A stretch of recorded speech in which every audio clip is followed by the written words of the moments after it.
ఈరోజు మనం ఒక ముఖ్యమైన శాస్త్రీయ పరిశోధన గురించి లోతుగా తెలుసుకోబోతున్నాం. ఢిల్లీని ఒక కేస్ స్టడీగా తీసుకుని పిల్లల ఆరోగ్యంపై వాయు కాలుష్యం ఎలాంటి ప్రభావం చూపుతుందో ఈ అధ్యయనం బయటపెట్టింది.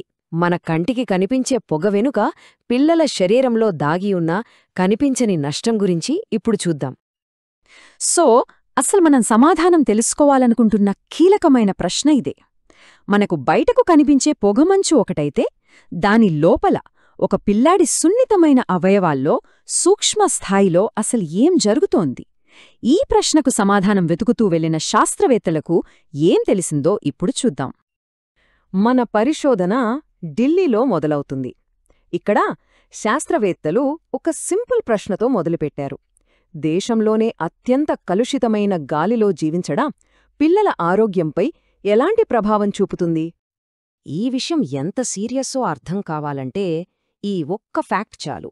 అక్కడ పిల్లలు రోజూ పీల్చే గాలిలో సేఫ్టీ లిమిట్ కంటే 2.5 రెట్లు ఎక్కువ ప్రమాదకరమైన కణాలున్నాయన్నమాట. ఇది ఒక రోజు 2 రోజులు కాదు, వాళ్ల బాల్యం మొత్తం ఇదే పరిస్థితి. ఈ గ్రాఫ్ చూస్తే ఆ నంబర్ల వెనకున్న తీవ్రత ఇంకా స్పష్టంగా తెలుస్తుంది. ఈ పసుపు రంగు బార్స్ అన్నీ ఢిల్లీలోని వేర్వేరు ప్రాంతాలు. మధ్యలో ఉన్న ఆ గీత జాతీయ భద్రతా ప్రమాణం. ప్రతి ఒక్క ఏరియాలోనూ కాలుష్యం ఆ ప్రమాదకరమైన గీతను ఎంత దాటిపోయిందో చూడండి. అంటే ఇది నగరం మొత్తమున్న ఒక స్థిరమైన సమస్య అన్నమాట. సరే, ఈ ప్రభావాన్ని సరిగ్గా ఎలా కొల్చారు? వాళ్లు 2 గ్రూపులని పోల్చారన్నమాట. ఒకవైపు కేస్ గ్రూప్ అంటే నగర వాతావరణంలో బ్రతుకుతున్న 11,000 మందికి పైగా ఢిల్లీ పిల్లలు. మరోవైపు కంట్రోల్ గ్రూప్ అంటే కాస్త శుభ్రమైన గ్రామీణ గాలిని పీల్చే 4,500 మంది పిల్లలు. ఈ రెండింటి మధ్య తేడానే మనకు సమాధానాలిస్తుంది.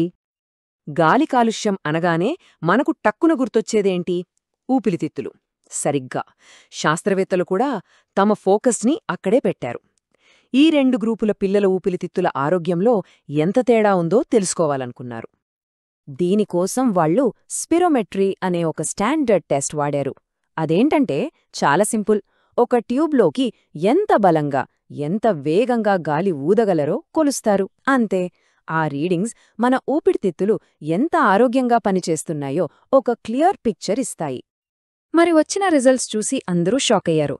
ఢిల్లీలో దాదాపు ప్రతి 2 పిల్లల్లో ఒకరిలో, అంటే కరెక్ట్గా చెప్పాలంటే 43.5% మందిలో ఊపిరితిత్తుల పనితీరు బలహీనపడింది. ఇది మామూలు దగ్గు, జలుబు లాంటిది కాదు. వాళ్ల ఊపిరితిత్తుల ప్రాథమిక సామర్థ్యమే తగ్గిపోయిందని అర్థం.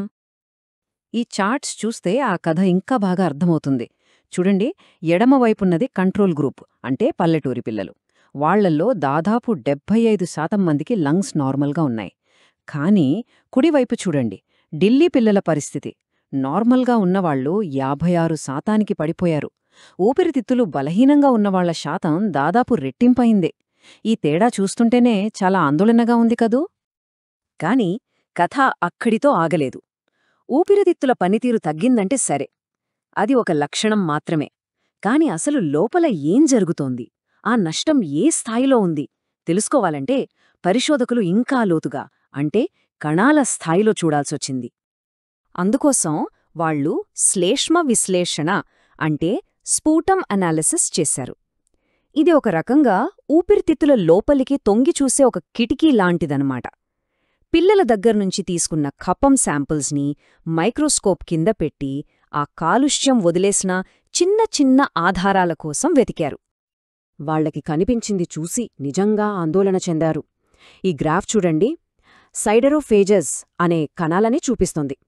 ఇవేంటంటే మన శరీరంలో అంతర్గతంగా ఎక్కడైనా రక్తస్రావం జరిగితే ఆ రక్తాన్ని క్లీన్ చేసే సెల్స్ అన్నమాట. ఢిల్లీ పిల్లలలో ఈ కణాల సంఖ్య కంట్రోల్ గ్రూప్ పిల్లలతో పోలిస్తే ఏకంగా 4 రెట్లెక్కువ ఉంది. దీని అర్థమేంటో తెలుసా? చాలా సింపుల్.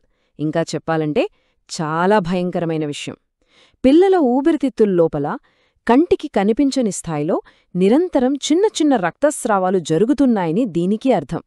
గాలిలోని ఆ కాలుష్య కణాలు ఊరికే ఇబ్బంది పెట్టడం కాదు, అవి భౌతికంగా ఊపిరితిత్తులను గాయపరుస్తున్నాయి. అయితే ఈ డ్యామేజ్ అంతా ఊపిరితిత్తులకే పరిమితమా? దురదృష్టవశాత్తూ కాదు.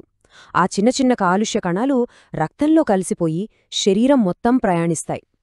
ఈ పరిశోధన యొక్క తర్వాతి దశలో ఈ ప్రభావాల గురించి కూడా పరిశీలించారు. వాళ్లు మెదడు ప్రవర్తన మీద దీని ప్రభావం చూసినప్పుడు ఒక ఆశ్చర్యకరమైన విషయం తెలిసింది. ఢిల్లీ పిల్లలలో ADHD అంటే attention deficit hyper activity disorder ఇది కంట్రోల్ గ్రూప్తో పోలిస్తే 2.5 రెట్లు ఎక్కువగా కనిపించింది. అంటే కాలుష్యం నాడీ వ్యవస్థ మీద కూడా ప్రభావం చూపుతోందని ఒక సూచనన్నమాట. ఆ తర్వాత వాళ్ల గుండె ఆరోగ్యం వైపు చూశారు. ఇక్కడ కూడా తేడా స్పష్టంగా కనిపించింది.